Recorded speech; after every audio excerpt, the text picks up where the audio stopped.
transmito vos información de interese para todo o mundo afectado pola problemática, polo tema de que houve unha reunión entre vou non dicir porque eles tamén non din moito cando os outros sindicatos tamén din moito que a CIGA non asina o acordo de interinos non sei quanto, entón eu tamén vou dicir que nesa reunión na que expulsaron a xente están os que asinan o acordo de interinos coa Consellería, entón é deles a responsabilidade de que se expulse a 2.200 persoas das listas, porque como a CIGA non asina non está nesa reunión, non, porque se non está para as boas, pero tampouco estará para as malas, así que é cho que hai.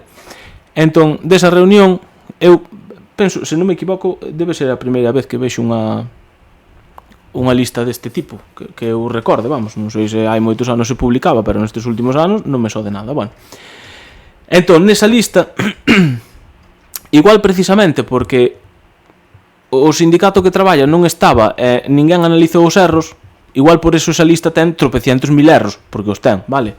Entón, eu vou vos dicir erros que xa hai identificados nesa lista. Entón, se estades nunha destas situacións que vou dicir agora, ou noutra que credes que é un erro tamén que vos botaran da lista, digo vos o que tedes que facer, vale? Pero primeiro digo vos cales son os erros. Por exemplo, se nas oposicións apareces un tribunal che puxo retirado ou retirada cando ti fuches a todos os chamamentos que che fixo o tribunal, vale? Non te poden expulsar da lista, vale? Eso te deu claro. En segundo lugar, se non se convocou oposición dunha lista na que ti estás, non te poden votar de ninguna maneira desa lista, porque non se convocou oposición. Entón as listas siguen igual, vale? Que pasou aquí? Houve moita xente que, imagínate, eu son de procesos comerciais e máis de hostelería. Hostelería non se convoca, procesos comerciais sí, polo tanto, matricúlome en procesos comerciais, pero despois decido, hostia, estou traballando por hostelería, non me interesa ir a procesos comerciais. Bueno, pois como non me interesa procesos comerciais, non vou ás oposicións, que me eliminen da lista de procesos comerciais, sin problema ningún, que como quedo na de hostelería que non se convoca oposicións, vale, pois iso é que é así. É dicir, ti, neste caso, o que ti tiñan que eliminar é da lista de procesos comerciais só, e non de todas, porque eliminaron a todo Dios de todas. De feito, se vos fixades, aparece xente identificada co seu nome, non sei se tamén co DNI, pero non co especialidade. É dicir, que fixeron? Esta persoa non foi a procesos comerciais, busca o seu DNI, están todas, non sei cantas, votos de todas. Eso non é así. Vale, iso está claro que non é así. Entón, ese sería o segundo caso. O terceiro, hai xente que eliminaron presentándose a oposicións noutro corpo ou noutra especialidade, que opón o dichoso acordo de interinos, que para manter o posto na lista podes presentar unha especialidade do mesmo corpo ou de distinto corpo. Está no acordo de interinos. Non sei por qué, non deberon mirar, eliminaron a todo Dios que se presentou noutro corpo.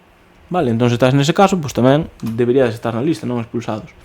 Despois, se fustes a outra comunidade autónoma e entregaste o seu justificante de asistencia antes do 20 de xullo, tamén tedes dereito a seguir nas listas, non a que vos voten. E por suposto, que tamén o di acordo de interinos, se consolidastes o voso posto despois de que rematou o prazo de inscripción nas oposicións, non vos poden votar da lista. Vale, se estades nunha situación destas que acabo de dicir, ou noutra calquera que consideredes que fustes expulsados indebidamente, o que tedes que facer antes... A ver, agora vou falar para dous colectivos. Primeiro é o colectivo que sodes sustitutos e que é probable ou non tedes casi ninguna posibilidade de que vos axudiquen no CADP, vale? Neste caso, davos igual facer agora a reclamación que máis pa diante, vale? Porque a vos o que vos interesa é estar a principios de curso na lista para que vos chamen para chamamentos, vale?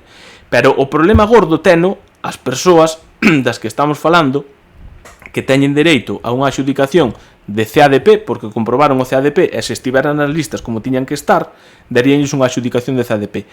Esas persoas tedes que enviar xa, pero xa, o sea, deixado directo, e poñedevos a enviala, unha instancia xenérica por sede electrónica a recursos humanos. Reclamade cunha instancia xenérica a recursos humanos pola sede electrónica o máis axiña posible. E o sindicato no que eu traballo, vale, davos a posibilidade de enviar un correo a galiza@cig.org cig-medio-ensino.gal, galiza@cig-medio-ensino.gal, coa solicitude que enviastes á Consellería para que vos fagamos seguimento e este problema chegue a ter unha solución inmediata.